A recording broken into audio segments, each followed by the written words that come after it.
ಸಾರಿ ಸಾರಿ ಹೇಳುತ್ತಾ ಇದ್ದೇನೆ. ಸ್ವಸ್ಥಾನಕ್ಕೆ ತೆರಳಿದ ಸರಿ, ಇಲ್ಲವಾದರೆ ಎದ ಸೀಳಿಯಾಡು.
ಹಾಯಾಗಿ ನಿದ್ರಿಸುತ್ತಿರುವಂತಹ ಸಂದರ್ಭ ಮೃಗ ಪಕ್ಷಿಗಳೆಲ್ಲ ನಿಕ್ಕ ಪಾಲಾಗಿ ಮಾಡುತ್ತಾ ಇದೆ. ಏನೆಂದು ವಿಚಾರಿಸಿದಾಗ ಮಾನವರ ಪ್ರವೇಶವಂತೆ ಅವರನ್ನು ವಿಚಾರಿಸುವುದು ನನ್ನ ಕರ್ತವ್ಯವಾಗಿದೆ. ಹಾಗಾಗಿ ಹತ್ತಗಾಡುತ್ತೇನಂತೆ.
ನಾನು ನಾಡಿನ ರಾಜ ಪ್ರಸನ್ನನಾಗಿದ್ದೇನೆ. ಇಗೋ ಇಗೋ ನನ್ನ ಹರಿತವಾದ ಬಾಣವನ್ನು ಬಿಲ್ಲಿಗೆ ಜೋಡಿಸಿ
ಆತನ ಕೊರಳಿದ್ದಂತಹ ಅಮೂಲ್ಯವಾದ ಮಣಿಯನ್ನು ಕಿತ್ತುಕೊಂಡಿದ್ದೇನೆ. ಇನ್ನು ಈತನು ಹುಡುಕಿಕೊಂಡು ಯಾರು ಬರುತ್ತಾರೋ ಕಾಯುತ್ತಾ ಇರುತ್ತಾರಂತೆ.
ಶಬ್ದೋಚ್ಚಾರಣ ದೇವ ಪಾತಕ ದೇಹ ಪಂಜರಾತ್ ನಿರ್ಯಾತ್ಯಾಯಾಂತಿ ಪಾಪಾನಿ.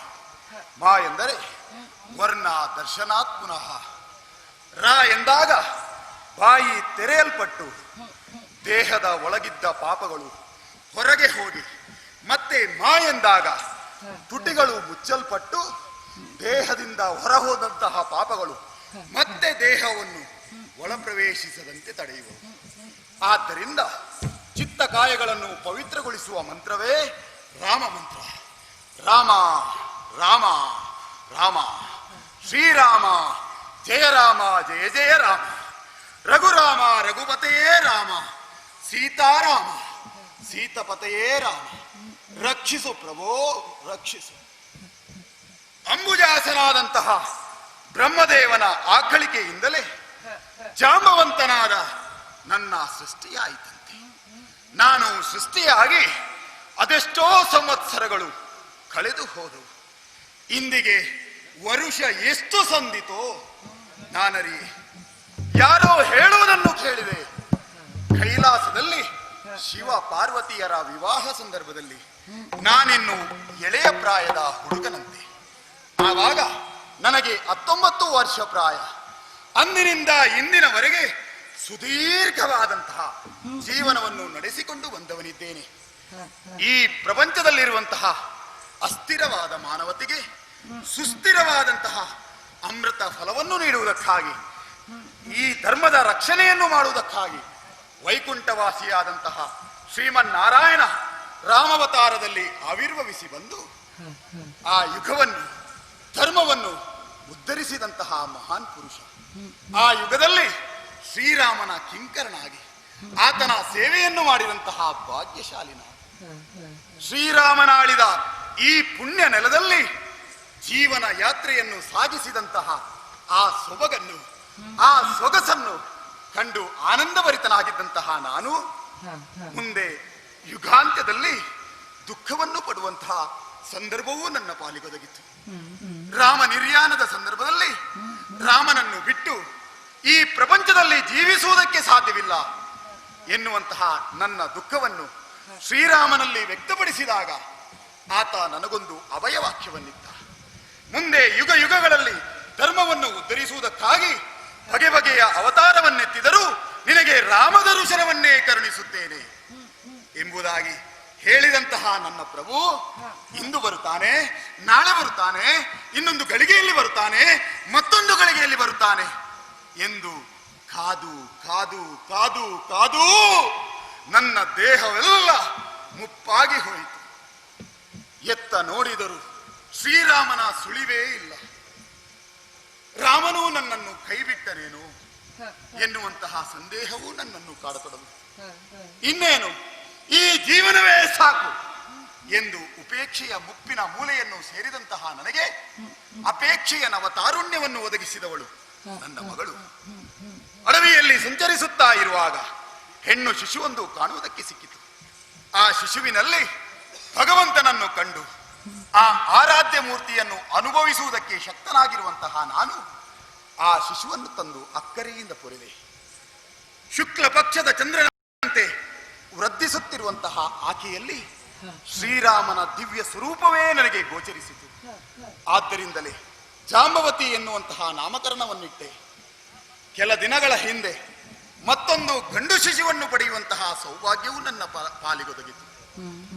ಪ್ರಾಣಿಗಳಿಗೂ ಹೃದಯ ಶ್ರೀಮಂತಿಕೆವಿದೆ ಎನ್ನುವುದನ್ನು ಪ್ರಪಂಚ ಮುಖಕ್ಕೆ ತೋರಿಸಿಕೊಡುವುದಕ್ಕಾಗಿ ಆ ಶಿಶುವನ್ನು ತಂದು ಪ್ರವೀರನೆಂದು ನಾಮಕರಣವನ್ನು ಮಾಡಿ ಅಕ್ಕರೆಯಿಂದ ಬರೆಯುತ್ತಾ ಬಂದವನಿದ್ದೇನೆ.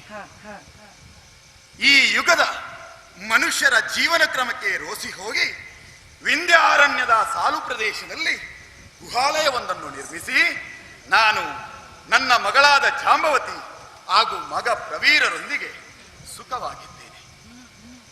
ಓಹೋ, ನನ್ನ ಮಗಳಾಡಿದ ಮಾತು ನನ್ನ ನೆನಪಿಗೆ ಬರ್ತಾ ಇದೆ. ಅಪ್ಪ, ತಮ್ಮನಾದಂತಹ ಪ್ರವೀರ ತುಂಬಾ ಹಠವನ್ನಿಡಿಯುತ್ತಾ ಇದ್ದಾನೆ. ಆದ್ದರಿಂದಲೇ ಅವನಿಗೊಂದು ಆಟವಾಡುವುದಕ್ಕೆ ಆಟಿಕೆಯನ್ನು, ನಮಗೆ ಸೇವಿಸುವುದಕ್ಕಾಗಿ ಫಲವಸ್ತುಗಳನ್ನು ತರುವುದಕ್ಕಾಗಿ ಹೇಳಿದ್ದಾಳೆ. ಆದ್ದರಿಂದ ಇವುಗಳನ್ನೆಲ್ಲ ಅರಸುತ್ತಾ ಅರಸುತ್ತಾ ಮುಂದುವರಿಯುತ್ತೇನಂತೆ.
ನನ್ನ ದೇವರಾದಂತಹ ಶ್ರೀರಾಮಚಂದ್ರನ ಧ್ಯಾನವನ್ನು ಮಾಡುತ್ತಾ ಪರ್ವತಾಗ್ರದಲ್ಲಿದ್ದೆ. ಮನುಷ್ಯನ ಮರಣಾಕ್ರಂದನ ಕೇಳಿಸಿತು. ಏನು ಎಂಬುದನ್ನು ನೋಡುವುದಕ್ಕಾಗಿ ಕೆಳಗಿಳಿದು ಬಂದು ನೋಡಿದರೆ ಕಾಡ ಕೇಸರಿಯಾದ ನೀನು ಮನುಷ್ಯನನ್ನು ಕೊಂದು ಆತನ ಕೊರಳಲ್ಲಿದ್ದಂತಹ ಮಣಿಯನ್ನು ಬಾಯಲ್ಲಿ ಕಚ್ಚಿಕೊಂಡು ಹೋಗುತ್ತಾ ಇರುವೆ. ನಿಲ್ಲು, ಆ ಮಣಿಯನ್ನು ಕೊಡಿ ನನಗೆ.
ಸುಲಭದಲ್ಲಿ ಪಡೆದಂತ ಮಣಿಯಲ್ಲ ಇದು. ಯಾಕೆ? ಮಾನವರೊಡನೆ ಹೋರಾಡಿ ಕಷ್ಟಪಟ್ಟು ಪಡೆದುಕೊಂಡಿದ್ದೇನೆ. ಓಹೋ. ಈ ಮಣಿಯು ನಿನಗೆ ಬೇಕೇ ಎಂದಾದರೆ ಅದು ನಿನ್ನಲ್ಲಿ ಸಾಮರ್ಥ್ಯವೆಂಬುದು ಇದ್ದರೆ ನನ್ನೊಡನೆ ಹೋರಾಡು.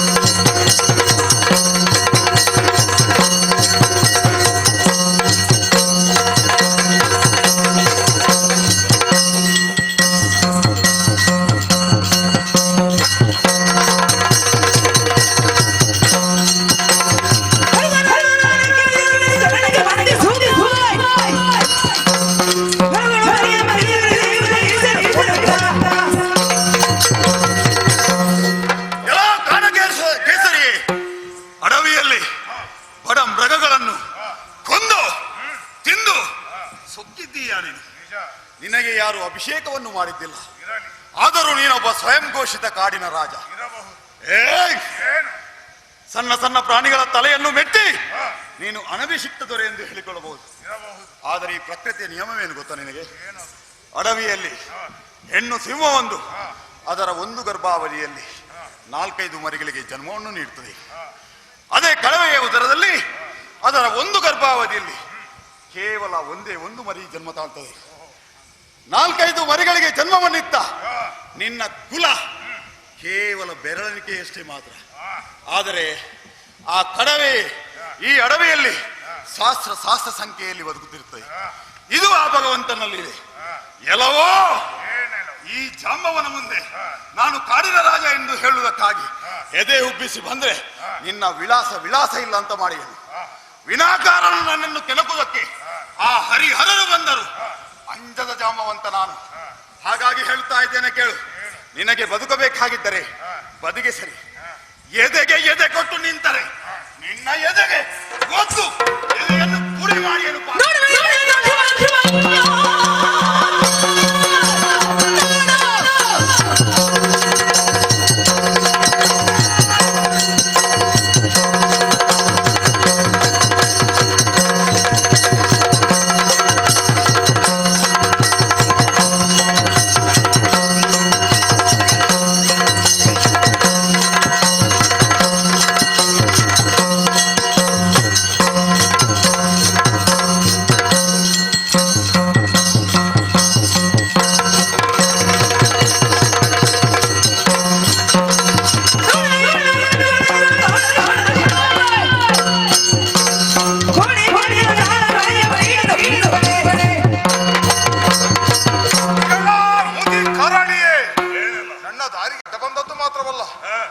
ಕಥೆ ಪುರಾಣವನ್ನು ಹೇಳುತ್ತಾ ಕಾಲಹರಣ ಮಾಡುತ್ತಾ ಇದ್ದೀಯಾ? ನಿನಗೆ ಹೀಗೆ ಹೇಳಿದ್ರೆ ಸಾಲದು. ಮತ್ತೆ ನನಗೆ ಹೇಳ್ತೀನಿ, ನನ್ನ ಸಾಮರ್ಥ್ಯದ ಎದುರು ನಿನ್ನ ಬಳು ಏನು ಸಾಲದು. ಅದಕ್ಕಾಗಿ ನೀನು ಒಬ್ಬನೇ ಸಾಲದು. ಮತ್ತೆ ನಿನ್ನ 4 ಕರೆ. ಯಾಕೆ ಗೊತ್ತೋ? ಯಾಕೆ? ನಿನ್ನ ಹೆಣವನ್ನು ಹೊರಲಿಕ್ಕೆ ಬೇಕಾಗಿತ್ತು. ಪಾಪಿ, ಯಾರ ಹೆಣವನ್ನು ಯಾರು ಹೊರುತ್ತಾರೋ ನೋಡೋಣ.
ನಾಡುವುದಕ್ಕೆ ತೊಡಗಿಲ್ಲ ಉರಿಗೆ ಬಂಧಿಸಿ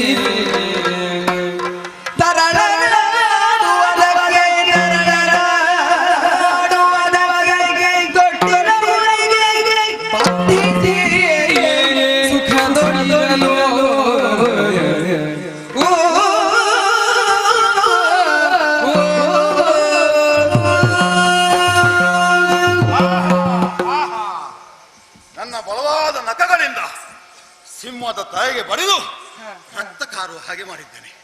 ನನ್ನ ಒಂದೇ ಎಡೆಗೆ ಕಾಡಿನ ರಾಜ ಸತ್ತೇ ಹೋದ. ಆತನ ಮೈ ಮೇಲೆ ಎರಗಿದ್ದೇ ತಡ ಒಂದು ವಿಶೇಷವಾದ ಮಣಿ ನನ್ನ ಕೈವಶವಾಯಿತು. ಈ ಮಣಿ ನನ್ನ ಕೈ ಸೇರಿದ್ದೇ ತಡ ನನ್ನಲ್ಲಿ ಉತ್ಸಾಹ ಉಲ್ಲಾಸ ಹೆಚ್ಚಾಗುತ್ತಾ ಇದೆ. ಯಾರ ಮನೆಯೋ ಯಾವ ಮನೆಯೋ ನನಗೊಂದೂ ಗೊತ್ತಿಲ್ಲ. ಆದರೆ ನನ್ನ ಮಗುವಿಗೊಂದು ಆಟವಾಡುವುದಕ್ಕೆ ಆಟಿಕೆಯೊಂದು ಆಯಿತು. ಅಲ್ಲದೆ ನನ್ನ ಮಗಳ ಮಾತನ್ನು ನಡೆಸಿಕೊಟ್ಟ ಹಾಗೂ ಆಯಿತು. ಆದ್ದರಿಂದ ಈ ಮನೆಯೊಂದಿಗೆ ಶೀಘ್ರಾತಿ ಶೀಘ್ರವಾಗಿ ನನ್ನ ಗುಹಾಲಯವನ್ನು ಪ್ರವೇಶಿಸುತ್ತೇನಂತೆ.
ಇರುವಂತಹ ಸ್ಥಳ ದ್ವಾರಕಾಪಟ್ಟಣಕ್ಕೆ ಯಾರೆಂದುಕೊಂಡಿದ್ದೇವೆ? ಬಲರಾಮನ ಕೇಳಿದ್ದೇವೆ. ಬಂದಂತಹ ಅನೇಕವಿದೆ.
ಸಿಲುಕಿದ ಪ್ರಪಂಚಕ್ಕೆ ಧರ್ಮದ ದೀಕ್ಷೆಯನ್ನು ನೀಡುವುದಕ್ಕಾಗಿ ಕೃಷ್ಣ ಬಲರಾಮರ ಆವಿರ್ಭವ ಎಂದು ಹೇಳಿದರೆ ಅದು ತಪ್ಪಾಗಲಾರದು. ಯಾದವ ಕುಲದಲ್ಲಿ ನಮ್ಮ ಜನನವಾಯಿತು. ಹೈನುಗಾರಿಕೆ ಪಶುಪಾಲನೆ ನಮ್ಮ ಉದ್ಯೋಗ. ಯಾವ ವಂಶದಲ್ಲಿ ಹುಟ್ಟಿದರೂ ಕೂಡ ವ್ಯಕ್ತಿ ತನ್ನ ಸ್ವಂತ ಸಾಧನೆಯಿಂದ ಎಷ್ಟು ಎತ್ತರಕ್ಕೆ ಏರಬಲ್ಲ ಎನ್ನುವುದನ್ನು ಪ್ರಪಂಚಕ್ಕೆ ಪಾಠರೂಪದಲ್ಲಿ ತೋರಿಸಿಕೊಟ್ಟವರು ರಾಮಕೃಷ್ಣರು. ಸಾಗರದ ಮಧ್ಯದಲ್ಲಿ 1000 ದ್ವಾರವುಳ್ಳ ದ್ವಾರಕಾ ಪಟ್ಟಣವನ್ನು ನಿರ್ಮಿಸಿ ಅಲ್ಲಿಯ ಅರಸನಾಗಿ ನಾನು ಯುವರಾಜನಾಗಿ ನನ್ನ ತಮ್ಮನಾದ ಕೃಷ್ಣನು ಮೆರೆಯುತ್ತಾ ಇದ್ದೇವೆ. ಹ ಹ ಹ ಪ್ರಪಂಚದಲ್ಲಿ ಗುರುತಿಸಲ್ಪಟ್ಟ ರಾಮಂದಿರು ಮೂವರು. ಹ ಹ ಒಬ್ಬ ಪಿತೃವಾಕ್ಯ ಪಾಲನೆಗಾಗಿ ಕಾಡಿಗೆ ಹೋದಂತ ಶ್ರೀರಾಮಚಂದ್ರ, ಇನ್ನೊಬ್ಬ ತನ್ನ ತಂದೆಗೆ ಕೊಟ್ಟ ಮಾತನ್ನು ನೆರವೇರಿಸುವುದಕ್ಕಾಗಿ ತಾಯಿಯ ಶಿರವನ್ನೇ ಕಡಿದಂತ ಭಾರ್ಗವರಾಮ. ವರ್ತಮಾನ ಕಾಲದಲ್ಲಿ ಈ ಬಲರಾಮ ಎಂದು ಹೇಳಿದರೆ ಅದು ತಪ್ಪಾಗಲಾರದು. ನಾನೊಂದು ಮಾತನ್ನಾಡಿದರೆ ಇದು ರಾಜಾಜ್ಞೆ ಎನ್ನುವ ಹಾಗೆ ಕೊಂಡಾಡುವವರು ನನ್ನ ಪ್ರಜೆಗಳು. ನನಗೂ ಅಷ್ಟೇ ನನ್ನ ಪ್ರಜೆಗಳೆಂದರೆ ಪಂಚಪ್ರಾಣ. ಅಷ್ಟು ನಿಷ್ಠೆಯಿಂದ ರಾಜ್ಯವನ್ನಾಳುತ್ತಾ ಇದ್ದೇನೆ ನಾನು. ಇನ್ನು ಕೆಲವರು ನನಗೆ ಆಗದವರು ನನ್ನ ಬಗ್ಗೆ ಅಪಪ್ರಚಾರ ಮಾಡುತ್ತಾರಂತೆ. ಬಲಭದ್ರ ಸರಿ ಇಲ್ಲ, ಆತ ಕುಡುಕ ಎನ್ನುವ ಹಾಗೆ. ಇಲ್ಲಿ ಕುಡಿಯದವರು ಯಾರಾದರೂ ಇದ್ದಾರೆಯೇ ಸ್ವಾಮಿ? ಮನುಷ್ಯರನ್ನು ಬಿಡೋಣ, ಗಿಡ ಮರಗಳು ಕುಡಿಯುವುದಿಲ್ವೇ? ನೀರು ಸ್ವಾಮಿ ಒಂದಿಷ್ಟು ಹಾಕಿಯಂತೆ ಘಟಘಟನೆ ಹೀರಿಕೊಳ್ಳುತ್ತವೆ. ಮತ್ತೆ ರಾಜಕಾರಣಿಯಾದವನು ಕುಡಿಯಲೇಬೇಕಾಗುತ್ತದೆ. ಕಾರಣ ಉಂಟು. ಒಂದೆಡೆ ಸಾವಿರಾರು ಕೆಲಸಗಳ ಒತ್ತಡ, ಇನ್ನೊಂದು ಕಡೆ ನಾವು ಮಾಡಿದ್ದನ್ನೆಲ್ಲ ಮುಚ್ಚುವಂತ ಸಮಸ್ಯೆಗಳು. ಈ ಎಲ್ಲ ಜಂಜಾಟಗಳ ಮಧ್ಯೆ ಕೆಲವೊಮ್ಮೆ ಕುಡಿಯಲೇಬೇಕು. ಇನ್ನು ಕೆಲವರು ನನ್ನನ್ನು ಮುದುಕಿಯ ಗಂಡ ಎಂಬ ಹಾಗೆ ಅಪಹಾಸ್ಯ ಮಾಡುತ್ತಾರಂತೆ. ಏನೌದು? ನಿಮಗೆ ಯಾರು ಹೇಳಿದ್ದು? ನಿಮಗೆ ಇಷ್ಟು ಸಿಕ್ಕ ಸಣ್ಣ ವಿಷಯ ಸಿಕ್ಕಿದ್ರೆ ಸಾಕು, ಅದನ್ನು ಎಳೆದೋ ಎಷ್ಟು ದೊಡ್ಡ ಮಾಡಿ ಬಿಡ್ತೀರಾ. ಮತ್ತೆ ಹೆಂಗಸರಿಗೆ ಉಂಟಲ್ಲ, ಇನ್ನೊಬ್ಬರ ಮನೆಯ ಬಗ್ಗೆ ಮಾತಾಡದಿದ್ದರೆ ಅನ್ನ ಸೇರುವುದೇ ಇಲ್ಲ. ಒಂದು ರಾಜ್ಯ ಎಂದಾದ ಮೇಲೆ ಅದರಲ್ಲಿ ವಿರೋಧಿಸುವವರು ಬೇಕು. ಯಾಕೆ? ರಾಜ್ಯ ಒಂದು ಉನ್ನತ ಮಟ್ಟಿಗೆ ಏರಬೇಕಾದರೆ ನಾವು ಕೈಗೊಂಡಂತಹ ಕಾರ್ಯದಲ್ಲಿ ಏನಾದರೂ ತೊಡಗುಗಳಿದ್ದರೆ ಅದನ್ನು ತೀಡಿ ಮುನ್ನಡೆಸಬೇಕಾಗುತ್ತದೆ. ಇದು ಹಾಗಲ್ಲ. ನಾವು ಆಡಳಿತದಲ್ಲಿರುವಾಗ ಮಾಡಿದ್ದು ಏನೂ ಇಲ್ಲ, ಪ್ರಜೆಗಳಿಗೆ ಏನೂ ಮಾಡುವುದಿಲ್ಲ. ಇನ್ನೊಬ್ಬ ಯಾರಾದರೂ ನರರಲ್ಲಿ ಇಂದ್ರನಾದವ ಒಂದು ಪ್ರಜೆಗಳಿಗೆ ಬೇಕಾಗಿ ಏನಾದರೂ ಒಳಿತನ್ನು ಮಾಡುತ್ತಾ ಇದ್ದಾನೆಂದರೆ ಅದು ನಮ್ಮಿಂದ ನೋಡಲಿಕ್ಕೆ ಆಗುವುದಿಲ್ಲ. ನಾವು ಇಷ್ಟು ಕಾಲ ಮಾಡದ ಕಾರ್ಯವನ್ನು ಈತ ಮಾಡುತ್ತಾ ಇದ್ದಾನಲ್ಲ, ಈ ರೀತಿ ಈತ ಮಾಡುತ್ತಾ ಮುಂದುವರಿದ ಎಂದಾದರೆ ಮುಂದೆ ನಮ್ಮ ಬಾಡೇನು? ಹಾಗಾಗಿ ಹೇಗಾದರೂ ಮಾಡಿ ಇವನು ನಮ್ಮ ಕೆಳಗಿಳಿಸಬೇಕು ಎನ್ನುವಂತ ಒಂದೇ ಗುರಿ. ಹೋಗಲಿ ಬಿಡೋಣ, ಅದಕ್ಕೆಲ್ಲ ತಲೆ ಕೆಡಿಸುವ ನಲ್ಲ ಈ ಬಲಭದ್ರ. ಆದರೆ ತಲೆ ಕೆಡಿಸಬೇಕಾದ ಘಟನೆಯೊಂದು ನಡೆದು ಹೋಯಿತು. ಇಂದಿನ ದಿನ ನಾನು ಸಭಾಚಾವಡಿಯನ್ನು ಪ್ರವೇಶ ಮಾಡಿದಾಗ ತ್ರೈಲೋಕ ಸಂಚಾರಿಗಳಾದ ನಾರದರ ಆಗಮನವಾಯಿತು. ಬಂದಂತ ಪೂಜ್ಯರನ್ನು ಶ್ರದ್ಧಾ ಭಕ್ತಿಯಿಂದ ಸ್ವಾಗತಿಸಿದೆ. ಪೀಠದ ಮೇಲೆ ಕುಳ್ಳಿರಿಸಿ ವಿಧವಾಗಿ ಸತ್ಕರಿಸಿದೆ. ಸತ್ಕಾರವನ್ನು ಸ್ವೀಕರಿಸಿದಂತ ನಾರದರು ನನ್ನನ್ನು ಸಂಶಯಾಸ್ಪದದಿಂದ ನೋಡಲಾರಂಭಿಸಿದರು. ನಾರದರು ಯಾಕಪ್ಪ ನನ್ನನ್ನು ಈ ರೀತಿ ನೋಡುತ್ತಾರೆ ಎನ್ನುವುದು ನನಗರ್ಥವಾಗಲಿಲ್ಲ. ಆಗ ಅವರನ್ನೇ ಭಿನ್ನವಿಸಿದೆ. ಯಾಕಾಗಿ ನೀವು ನನ್ನನ್ನು ಈ ರೀತಿ ನೋಡುತ್ತೀರಿ ಎನ್ನುವ ಹಾಗೆ. ಆಗ ಅವರಾಡಿದ ಮಾತು, ಊರಲ್ಲೆಲ್ಲ ಜನರು ಕೆಡುಕಾಗಿ ನುಡಿಯುತ್ತಾ ಇದ್ದಾರೆ ಎನ್ನುವ ಹಾಗೆ. ಯಾರ ಬಗ್ಗೆ ಎಂದು ಕೇಳಿದರೆ ಮತ್ತು ಯಾರಲ್ಲ, ಇದ್ದಾನಲ್ಲ ನನಗೊಬ್ಬ ತಮ್ಮ ಕೃಷ್ಣ.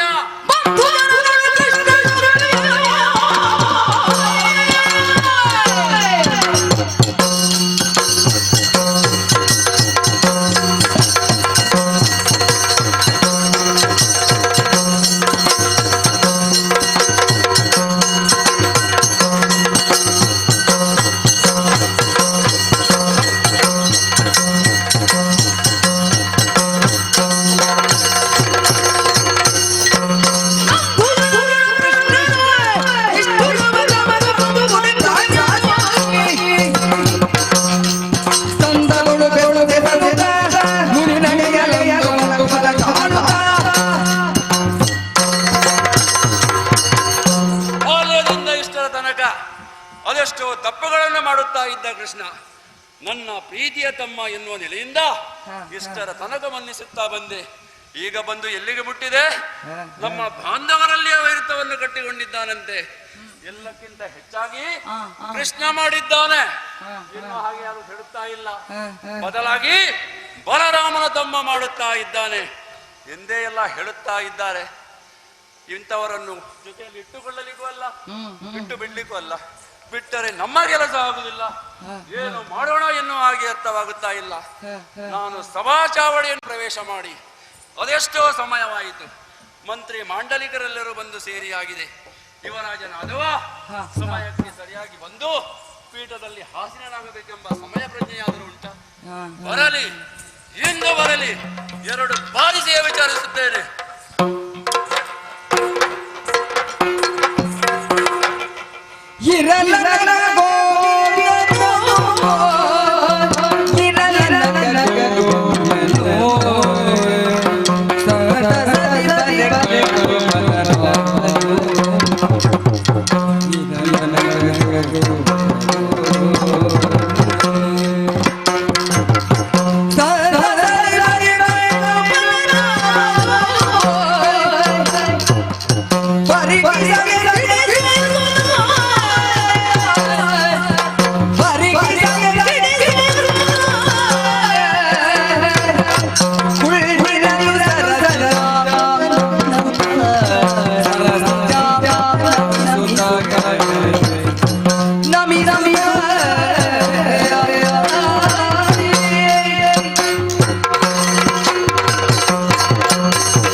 ನನ್ನ ಮಾನ ಮರ್ಯಾದೆ ಎಲ್ಲ ಧೂಳು ಬಾಳು ಮಾಡಿಬಿಟ್ಟೆ.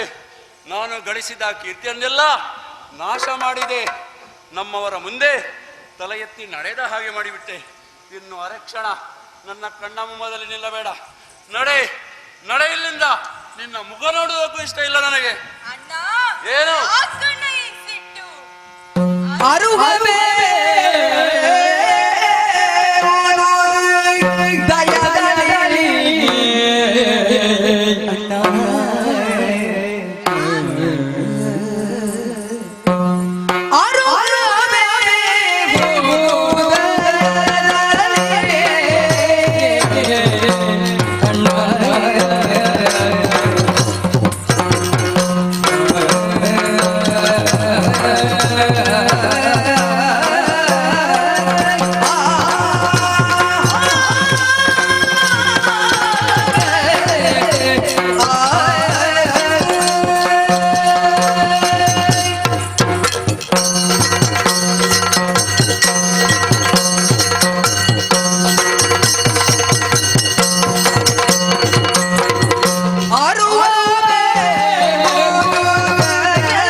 ಕೃಷ್ಣ, ನಿನ್ನ ಮುಖ ಕಾಣದಿದ್ದರೆ ನಿದ್ದೆ ಕಣ್ಣಿಗೆ ಹತ್ತುವುದಿಲ್ಲ, ಅನ್ನ ಬಾಯಿಗೆ ಸೇರುವುದಿಲ್ಲ. ಈಗ ಹಾಗಲ್ಲ, ನಿನ್ನನ್ನು ಕಂಡರೆ ನನಗೆ ಆಗುದಿಲ್ಲ, ವಾಕರಿಗೆ ಬಂದಾಗೆ ಆಗುತ್ತದೆ. ಅದೇ ಅಣ್ಣ, ಯಾಕಣ್ಣ ನಾನಂತಹ ಕಾರ್ಯ ಏನು ಮಾಡಿದೆ ನನ್ನ?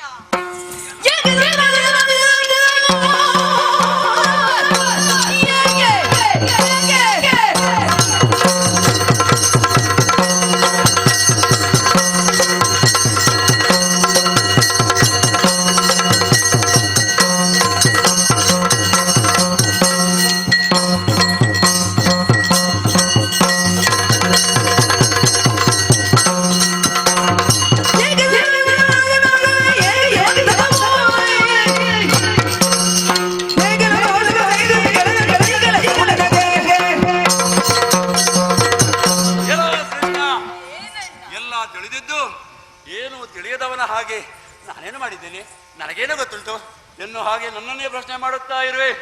ಹೌದೇನೋ? ನಿನ್ನ ನಾಟಕ ಬೇಡ ನನ್ನ ಮುಂದೆ. ನಾನು ಕೆಲವು ಪ್ರಶ್ನೆಗಳನ್ನು ಕೇಳುವನಿದ್ದೇನೆ, ಅದಕ್ಕೆ ಸರಿಯಾಗಿ ಉತ್ತರ ಕೊಡು. ಉತ್ತರ ಗೊತ್ತಿದ್ದರೆ ಹೇಳುತ್ತೇನೆ. ಹೌದೇನೋ? ನೀನು ಬೃಂದಾವನಕ್ಕೆ ಹೋಗಿದ್ದೀಯಾ? ಬೃಂದಾವನಕ್ಕೆ ಹಾ ನಾನು ಹಾ ಬೃಂದಾವನಕ್ಕೆ ನಾನು ಅದೆಷ್ಟೋ ಬಾರಿ ಹೋಗಿದ್ದೇನೆ. ನೀನು ಎಷ್ಟು ಸಲ ಹೋದ ಕತೆ ನಾನು ಕೇಳುತ್ತಾ ಇಲ್ಲ. ಮತ್ತೆ ಮೊನ್ನೆ ಹೋಗಿದ್ಯೋ ಇಲ್ವೋ ಅಷ್ಟು ಹೇಳೋ. ಹೌದಣ್ಣ, ಮೊನ್ನೆ ಹೋಗಿದ್ದೆ. ಹೋದ ನೀನು ಸತ್ರಾಜಿತನಲ್ಲಿ ಶಮಂತಕ ರತ್ನವನ್ನು ಕೇಳಿದ್ದೀಯಾ? ಓಹೋ, ಆ ಕಥೆಯೇನು?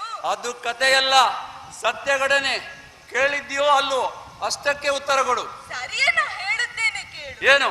ಮೊನ್ನೆ ಬೃಂದಾವನಕ್ಕೆ ಹೋಗಿದ್ದೆ, ಹಾ. ಸತ್ರಾಜಿತನಲ್ಲಿ ಮಣಿಯನ್ನು ಕೇಳಿದ್ದೆ. ಹಾ ಆದರೆ ನಾನು ಕೇಳಿದ್ದು ನನಗಾಗಿ ಅಲ್ಲ, ಮತ್ತ್ಯಾಕೆ? ನಮ್ಮ ಅಜ್ಜ ಉಗ್ರಸೇನನಿಗಾಗಿ. ಹಾ ಒಂದು ದಿನ ಭುಜರ್ಹವಾದ ಆ ಮಣಿಯನ್ನು ಸತ್ರಾಜಿತ ಕೈಯಲ್ಲಿ ಆಡಿಸುತ್ತಾ ನಮ್ಮಜ್ಜನ ಆಸ್ಥಾನಕ್ಕೆ ಬಂದ. ಅದನ್ನು ನಮ್ಮಜ್ಜ ಆಸೆಯ ಕಣ್ಣಿನಿಂದ ಕಂಡರು. ಅವರಲ್ಲೂ ಈ ಮಣಿ ಇರುತ್ತಿದ್ದರೆ ಎಂಬ ಆಸೆ ಅವರದಾಗಿತ್ತು. ಅವರ ಆಸೆಯನ್ನು ಅವರ ಮುಖದ ಭಾವನೆಯಿಂದಲೇ ನಾನು ಅರಿತುಕೊಂಡೆ. ಹಾಗಾಗಿ ನಮ್ಮಜ್ಜನಿಗೋಸ್ಕರ ಸತ್ರಾಜಿತನಲ್ಲಿ ಮಣಿಯನ್ನು ಕೇಳಲು ಹೋಗಿದ್ದೆ ಅಣ್ಣ. ಹೌದೇನು? ನಿನಗೆ ತಲೆ ಸರಿ ಉಂಟಾ? ಯಾಕಣ್ಣ? ಒಂದು ದಿನಕ್ಕೆ 10 ಮಣ ಬಂಗಾರವನ್ನು ಕೊಡುವಂತಹ ಮಣಿಯದು. ಅದು ಅವನಿಗೆ ಬಿಟ್ಟಿಯಾಗಿ ಸಿಕ್ಕಿದ್ದಲ್ಲ, ಸೂರ್ಯ ದೇವನನ್ನು ತಪಸ್ಸಿನ ಮೂಲಕ ಮೆಚ್ಚಿಸಿ ಪಡೆದಂತಹ ದಿವ್ಯ ಮಣಿಯದು. ಅದನ್ನು ಕೇಳುವ ಅಧಿಕಾರವಾಗಲಿ ಅರ್ಹತೆ ಆಗಲಿ ನಿನಗುಂಟೇನು? ಓಹೋ, ಈಗ ಅರ್ಥ ಆಗುತ್ತಾ ಇದೆ. ಪ್ರಸೇನ ಕಾಡಿಗೆ ಹೋಗುವಾಗ ಸಮಂತಕ ಮಣಿಯನ್ನು ಧರಿಸಿಕೊಂಡು ಹೋದ. ಮಣಿಯ ಆಸೆಯಿಂದ ಅವನನ್ನು ಹಿಂಬಾಲಿಸುತ್ತಾ ಹೋದೆ. ಪ್ರಸೇನನನ್ನು ಕೊಂದೆ, ಮಣಿಯನ್ನು ಅಪಹರಿಸಿದೆ. ಯಾಕೆ ಹೀಗೆ ಮಾಡಿದೆ? ಪ್ರಸೇನನ್ನು ಯಾಕೆ ಕೊಂದೆ? ಮಣಿ ಎಲ್ಲಿದೆ? ನಿಜ ಹೇಳು, ನಿಜ ಹೇಳು.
ಕೊಂದಿದ್ದಿ.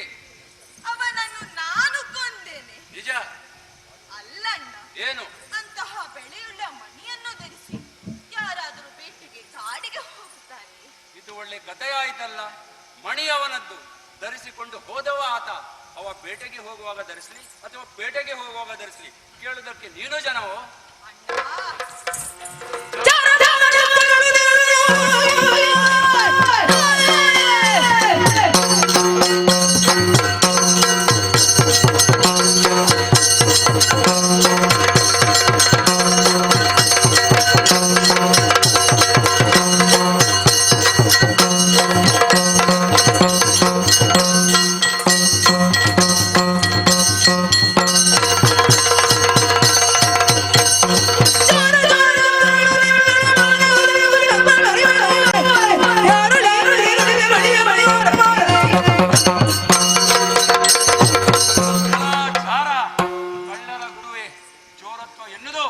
ನಿನ್ನಲ್ಲಿ ಮನೆ ಮಾಡಿದೆ.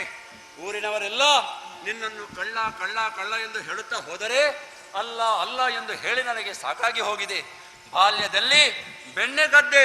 ಆಗ ನೀನು ನನ್ನೊಂದಿಗೆ ಇದ್ದೀಯಲ್ಲಣ್ಣ. ನಾನು ಇದ್ದದ್ದು ಹೌದು, ಬೆಣ್ಣೆ ಕದ್ದದ್ದು ನೀನು, ಬೆಣ್ಣೆ ತಿಂದದ್ದು ನೀನು. ನಾನು ತಿಂದದ್ದೇನು ಗೊತ್ತಾ? ಪೆಟ್ಟು. ಆಮೇಲೆ ಏನು ಮಾಡಿದೆ? ನಾರಿಯರ ಸೀರೆ ಕದ್ದೆ. ನಾರಿಯರ ಸೀರೆ ಯಾಕಾಗಿ ಕದ್ದದೆಂದು ನಿನಗೂ ಅರಿತಿದೆಯಲ್ಲಣ್ಣ. ಯಾಕೆ ಕದ್ದದ್ದು? ಮಾನಿನಿಯರಿಗೆ ತನ್ನ ಮಾನದ ಮೌಲ್ಯವನ್ನು ತಿಳಿಸುವುದಕ್ಕಾಗಿ ಅವರ ಸೀರೆಯನ್ನು ಕದ್ದದ್ದು ಹೌದು. ಹೌದೇನು? ನೀನು ಇರೋವನ ಕುಟುಂಬದವನ? ಹಾಗಲ್ಲ. ಅವರನ್ನು ಸರಿ ಮಾಡುವುದಕ್ಕೆ ಮೊದಲು ನೀನು ಸರಿಯಾಗು, ಆ ಬಳಿಕ ಅವರನ್ನು ಸರಿ ಮಾಡುವ ಬಗ್ಗೆ ಆಲೋಚನೆ ಮಾಡು. ಇಲ್ಲ ಕೃಷ್ಣ, ಇಲ್ಲ, ನಾನು ನಿನ್ನನ್ನು ನಂಬಲಾರೆ. ಬೇರೆ ಯಾರಾದರೂ ಬಂದು ಹೇಳುತ್ತಿದ್ದರೆ ನಿನ್ನನ್ನು ನಂಬಬಹುದಿತ್ತೇನು. ಆದರೆ ಈ ಸಲ ಬಂದವರು ಸಾಮಾನ್ಯರಲ್ಲ, ತ್ರೈಲೋಕ ಸಂಚಾರಿಗದ ನಾರದರು. ಅವರು ಯಾವತ್ತೂ ಸುಳ್ಳನ್ನಾಡುವವರಲ್ಲ. ಅಲ್ಲಣ್ಣ, ಏನು? ನಾರದರು ಎಷ್ಟಾದರೂ ಕಲಹ ಪ್ರಿಯರಲ್ಲವೇ? ನಮ್ಮಲ್ಲಿ ಜಗಳ ಗಟ್ಟಿಕೊಳ್ಳುವುದಕ್ಕಾಗಿ ಹೀಗೆ ಹೇಳಿರಬಹುದಲ್ಲಣ್ಣ. ಹೌದೇನೋ? ಕಲಹ ಪ್ರಿಯದ ಅರ್ಥ ಗೊತ್ತುಂಟೆ ನಿನಗೆ? ಇಲ್ಲ, ಹೇಳು. ಹೇಳುತ್ತೇನೆ ಕೇಳು. ಕ ಎಂದರೆ ಕಮಲ ಸಂಭವ, ಲ ಎಂದರೆ ಲಕ್ಷ್ಮೀಲೋಲ, ಹ ಎಂದರೆ ಹರ. ತ್ರೈಮೂರ್ತಿಗಳಿಗೆ ಪ್ರಿಯರಾದ ಕಾರಣ ಕಲಹ ಪ್ರಿಯ ಎಂದು ಕರೆಯುತ್ತಾರೆ. ಅರ್ಥವಾಯಿತೇನು ನಿನಗೆ?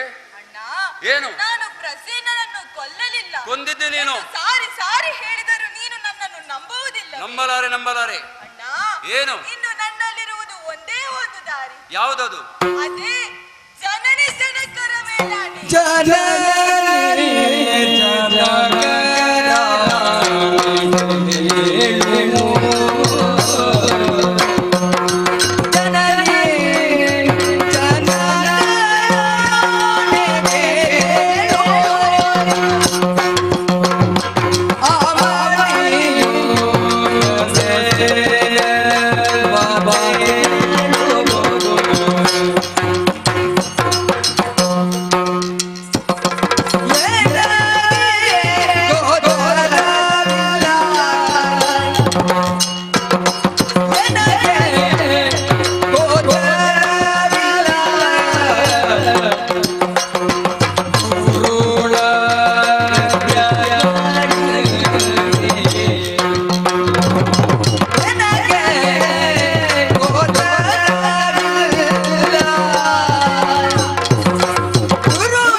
ಎನ್ನವ್ವೇ ದೇವಕಿಯ ಮೇಲಾಣೆ.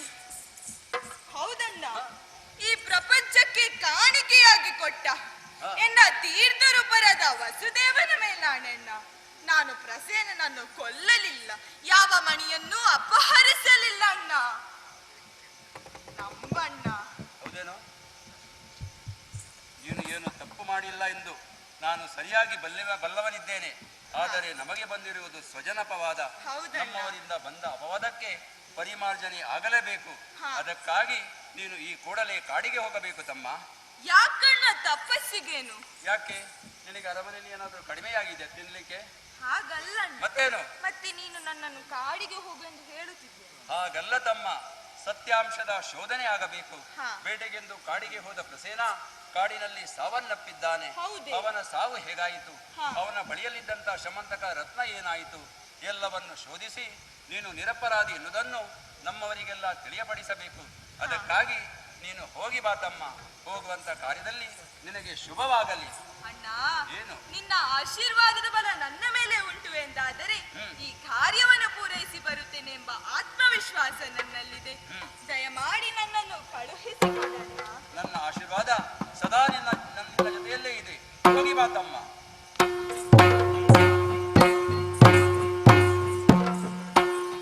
ಈ ಕಳ್ಳತನದ ಆರೋಪ ನನ್ನ ಮೇಲೆ ಹೇಗೆ ಬಂತು?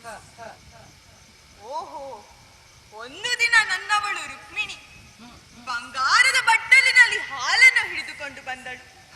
ಅದನ್ನು ಕುಡಿಯುವುದಕ್ಕೆಂದು ತಲೆ ಎತ್ತಿ ನೋಡಿದಾಗ ಚಂದಿರನು ಕಂಡನು. ಅಂದು ಭಾದ್ರಪದ ಶುಕ್ಲದ ಚೌತಿಯಾಗಿತ್ತು. ಭಾದ್ರಪದ ಶುಕ್ಲದ ಚೌತಿಯ ದಿನದಂದು ಚಂದಿರನನ್ನು ಕಂಡ ಕಾರಣದಿಂದಲೇ ಈ ಅಪವಾದ ನನ್ನ ಮೇಲೆ ಬಂದಿರಬೇಕು. ನನ್ನ ಮೇಲೆ ಬಂದ ಅಪವಾದವನ್ನು ನಾನು ದೂರ ಮಾಡಿಸಿಕೊಳ್ಳಬೇಕು. ಅದಕ್ಕಾಗಿ ನಾನೊಬ್ಬನೇ ಹೋಗುವುದಲ್ಲ, ನನ್ನೊಂದಿಗೆ ನಮ್ಮವರನ್ನು ಕರೆದುಕೊಂಡು ಹೋಗಬೇಕು. ಸತ್ಯಾಕಿ ಸಾಂಬ ಸುಚ್ಯೋತಿ ಕೃತವರ್ಮರನ್ನೆಲ್ಲ ಜೊತೆಗೂಡಿಸಿ ಸತ್ಯಾಂಶದ ಶೋಧನೆಯನ್ನು ಮಾಡಬೇಕು. ಶೋಧನೆ ಇಲ್ಲಿಂದಲ್ಲ, ವೃಂದಾವನದಿಂದ. ಅದಕ್ಕಾಗಿ ನಾನು ವೃಂದಾವನಕ್ಕೆ ತೆರಳುತ್ತೇನಂತೆ.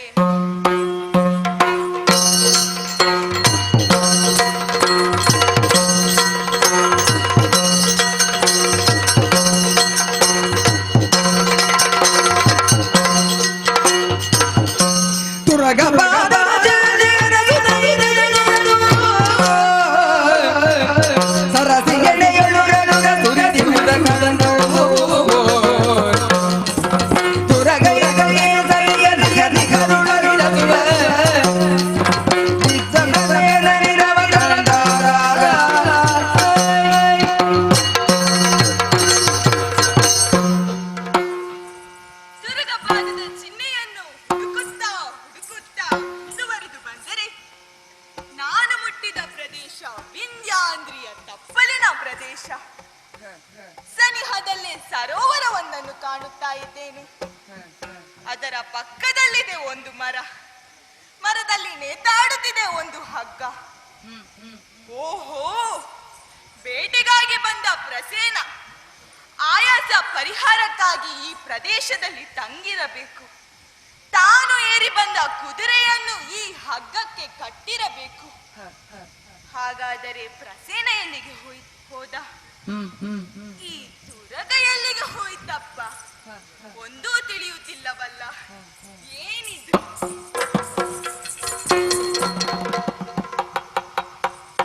ಏನಿದು? ರಕ್ತ ಮಾಂಸಗಳೆಲ್ಲ ಚೆಲ್ಲಪಿಲ್ಲಿಯಾಗಿ ಬಿದ್ದ ದೇಹ. ಇದು ಯಾರದಾಗಿರಬಹುದಪ್ಪ ಎಂದು ಆ ದೇಹವನ್ನು ನೋಡಿದರೆ ಇದು ಪ್ರಸೇನನದ್ದೇ ದೇಹ. ಹಾಗಾದರೆ ಯಾರೋ ಪ್ರಸೇನನನ್ನು ಮಣಿಯ ಆಸೆಯಿಂದ ಕೊಂದಿರಬೇಕು. ಪ್ರಸೇನನನ್ನು ಕೊಂದವರಾದರೂ ಯಾರು ಎಂದು ಅವನ ದೇಹದತ್ತ ಕಣ್ಣು ಹಾಯಿಸಿ ನೋಡಿದಾಗ, ಓಹೋ, ಇದು ಮೃಗರಾಜ ಕೇಸರಿಯ ಹೆಜ್ಜೆ ಗುರುತು. ಹಾಗಾದರೆ ಕೇಸರಿಯೇ ಪ್ರಸೇನನನ್ನು ಮಣಿಯ ಆಸೆಯಿಂದ ಕೊಂದಿರಬೇಕು. ಹಾಗಾದರೆ ಕೇಸರಿ ಎಲ್ಲಿಗೆ ಹೋಯ್ತಪ್ಪ ಎಂದು ಕೇಸರಿಯ ಹೆಜ್ಜೆ ಗುರುತನ್ನು ಅರಸುತ್ತಾ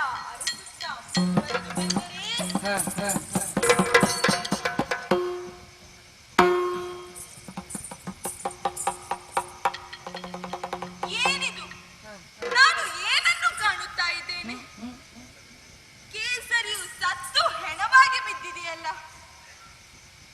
ಕೇಸರಿಯನ್ನು ಕೊಂದವರಾದರೂ ಯಾರು? ಯಾವುದೋ ಮಾನವನ ಹೆಜ್ಜೆ ಗುರುತು. ಓಹೋ,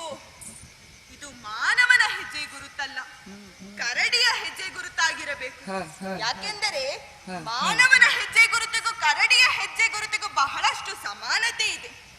ಹಾಗಾದರೆ ಭಲ್ಲೂಕವೇ ಕೇಸರಿಯನ್ನು ಕೊಂದಿರಬೇಕು. ಹಾಗಾದರೆ ಭಲ್ಲೂಕದ ಪದ ಚಿಹ್ನೆಯನ್ನು ಅರಸುತ್ತಾ ಹೋಗುತ್ತೇನಂತೆ. ಭಲ್ಲೂಕದ ಪದ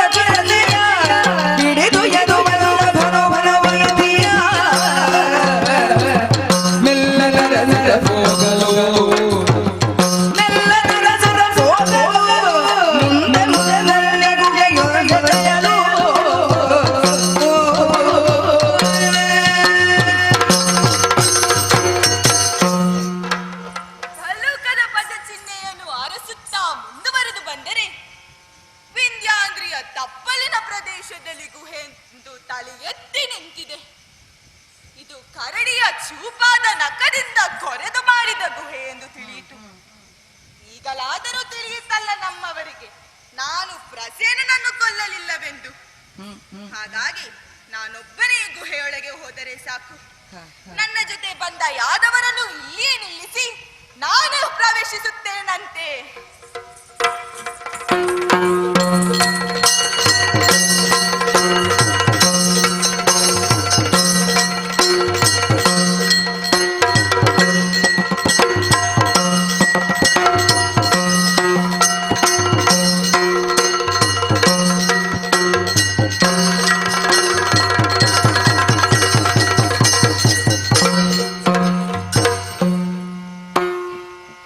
ಶರದ ಋತು ಭೂನಿಮೆಯೊಳು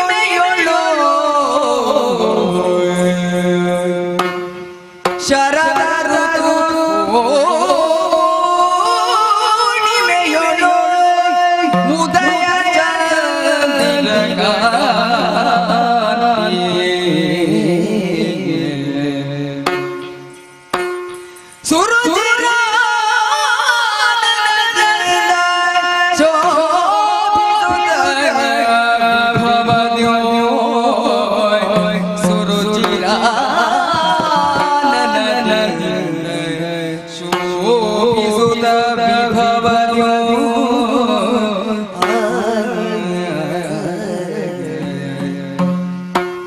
ತರುಣಿಯೋ ಬಳೆಯಿತೋ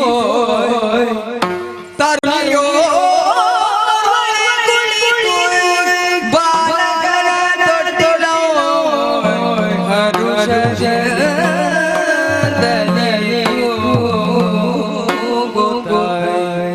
ಬಾಲಕನ ತೊಟ್ಟಿಲೋ ಹರುಷದಲ್ಲಿಯೋ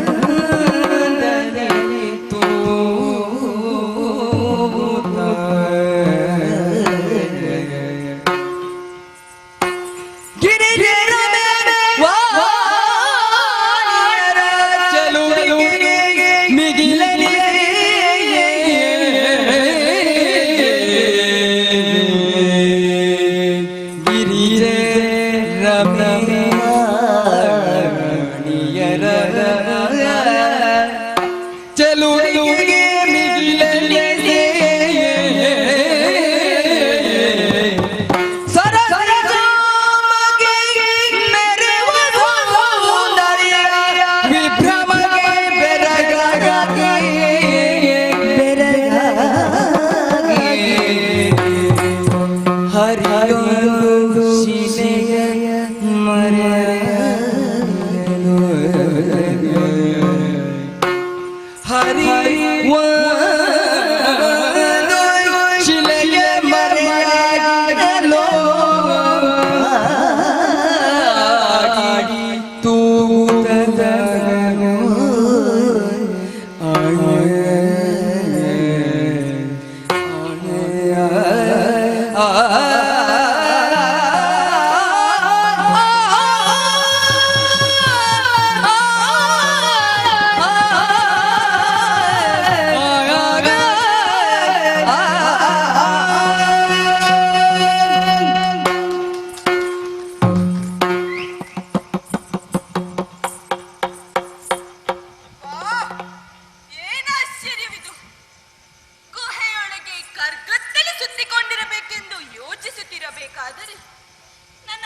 ಕಾಂತಿ.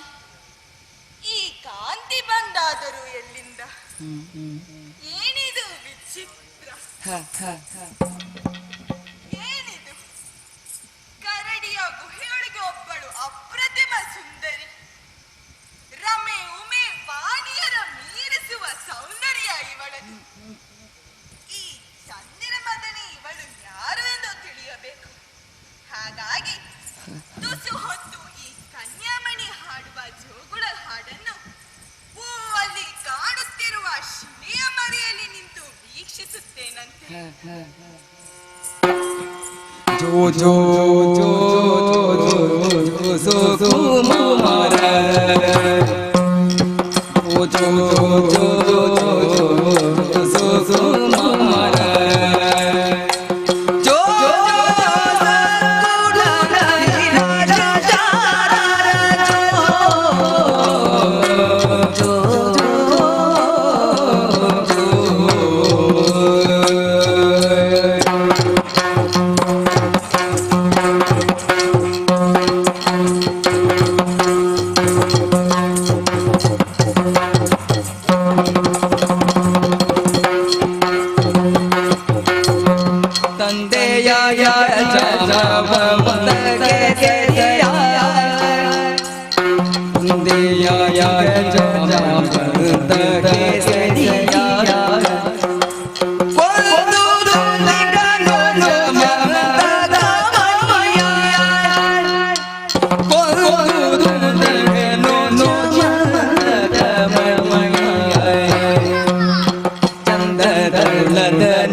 ಅದನ್ನು ನಿನ್ನ ತೊಟ್ಟಿಲಲ್ಲಿ ಬಂಧಿಸಿದ್ದೇನೆ.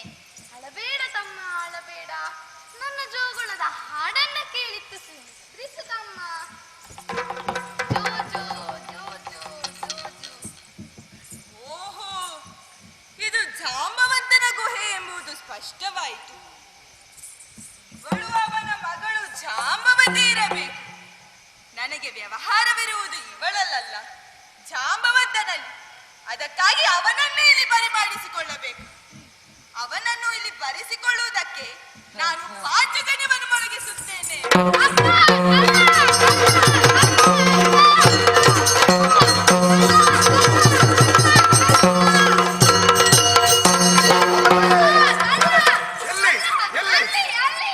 ಮಗಳೇ, ನೀನು ಒಳಗೆ ಸೇರು, ಆತನನ್ನು ನಾನು ವಿಚಾರಿಸಿಕೊಳ್ಳುತ್ತೇನೆ.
ಯಾವ ಮಾನವರಿಂದಲೂ ನಮ್ಮ ಪಾಲಿಗೆ ತೊಂದರೆಯಾಗಬಾರದು ಎನ್ನುವ ಕಾರಣದಿಂದಲಾಗಿ ಈ ಗುಹೆಯಲ್ಲಿ ನಮ್ಮ ವಾಸಸ್ಥಾನ.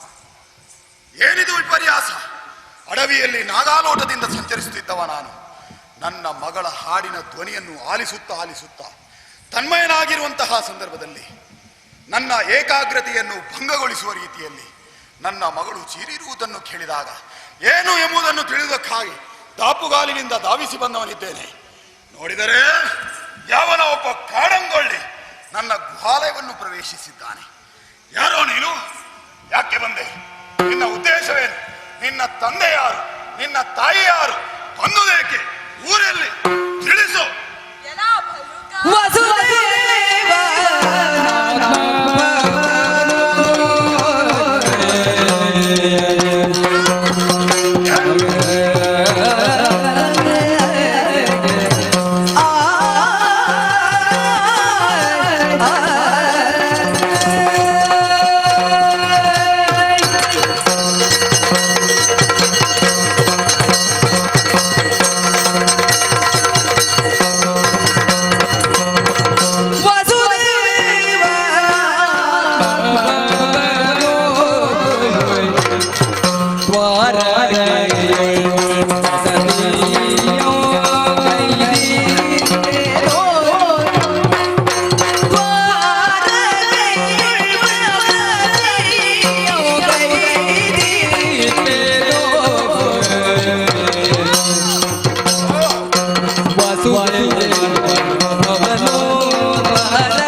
ಎಲಾ ಭಲುಕ, ಏನು?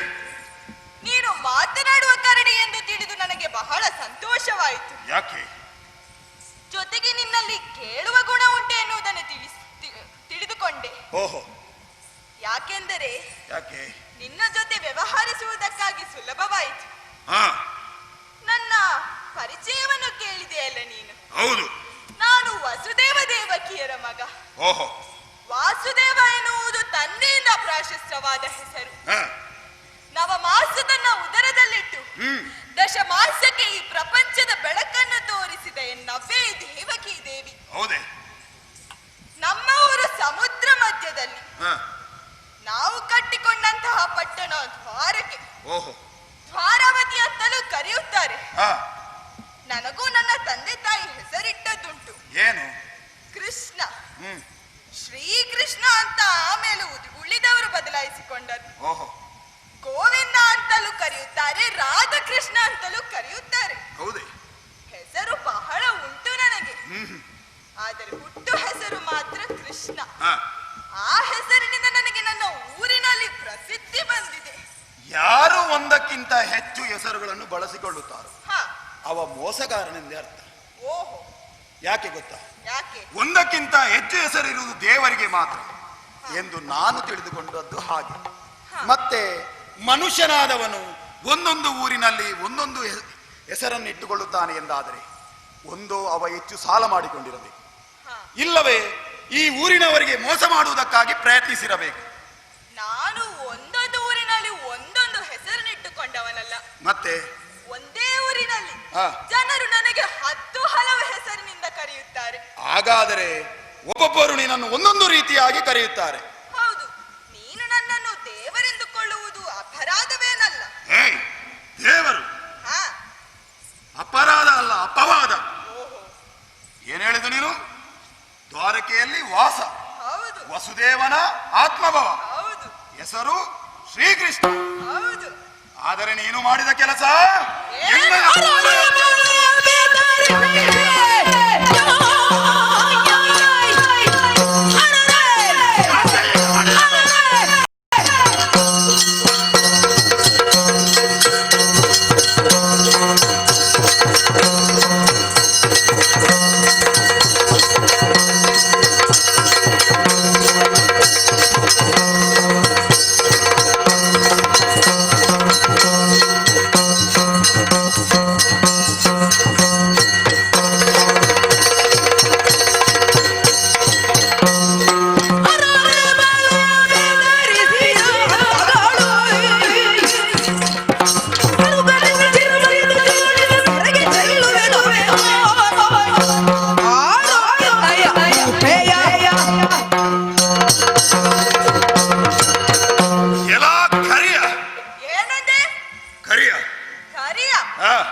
ಓಹೋ.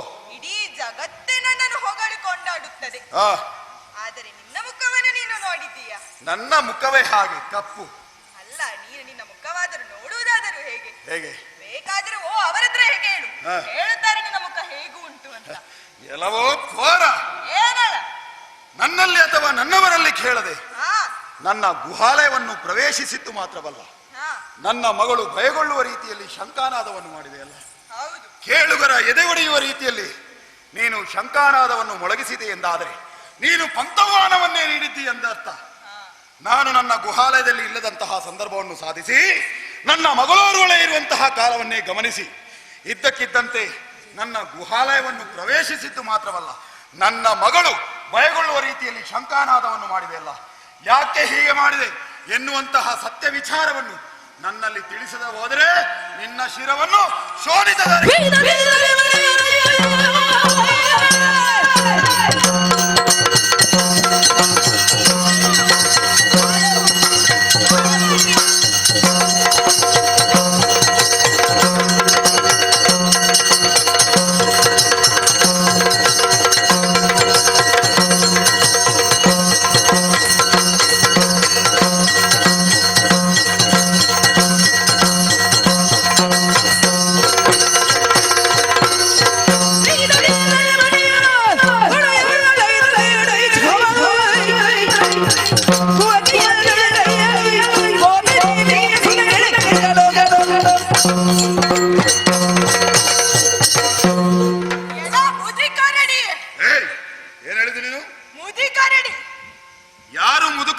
ಆಕ್ಷೇಪಿಸುತ್ತಾರೋ ಅವರಿಗೆ ಮುದುಕರಾಗುವ ಯೋಗವಿಲ್ಲವೆಂದೇ ಅರ್ಥ.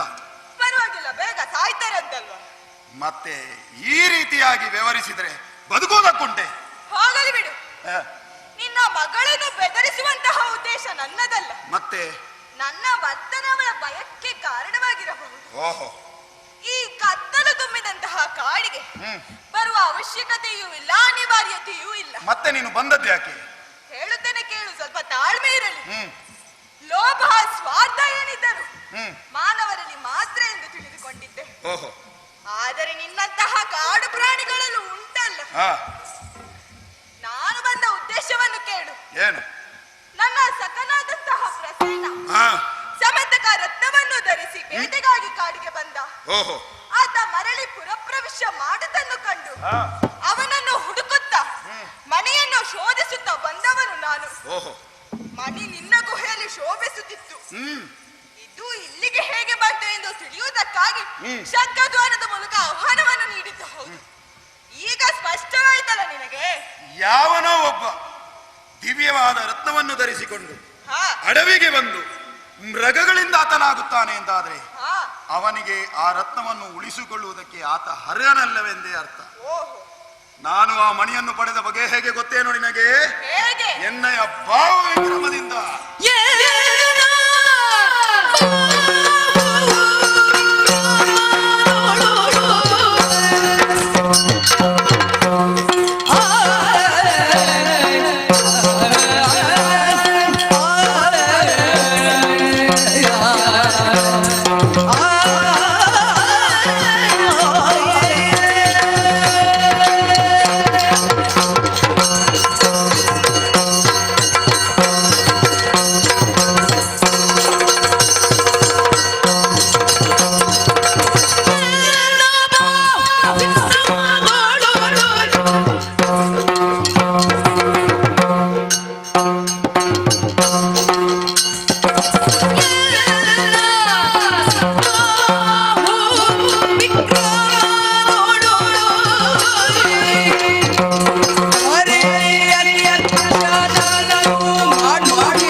ಅಡವಿಯಲ್ಲಿ ಸಂಚರಿಸುತ್ತಾ ಇರುವಾಗ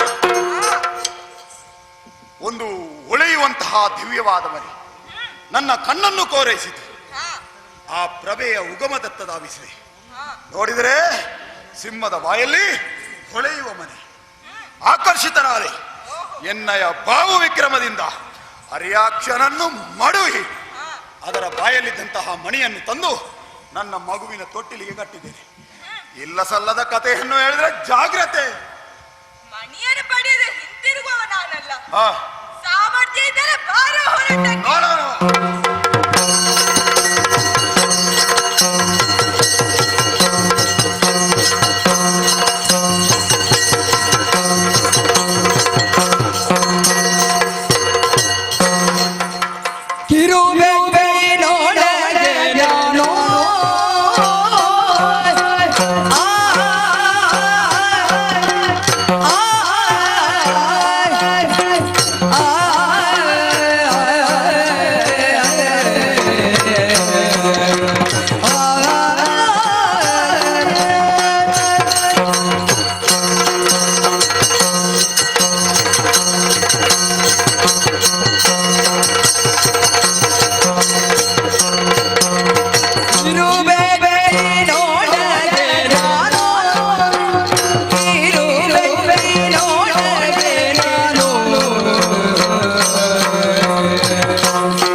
ಸಾಮಾನ್ಯ ಕರಡಿ ಎಂದು ಭಾವಿಸಬೇಡ. ಮತ್ತೆ ಜಾಂಬವ. ಪರವಾಗಿಲ್ಲ ಬಿಡು. ನಿನ್ನ ಕಣ್ಣಿಗೆ ನಾನು ಸಾಮಾನ್ಯ ಮನುಷ್ಯನಂತೆ ಕಾಣಬಹುದು.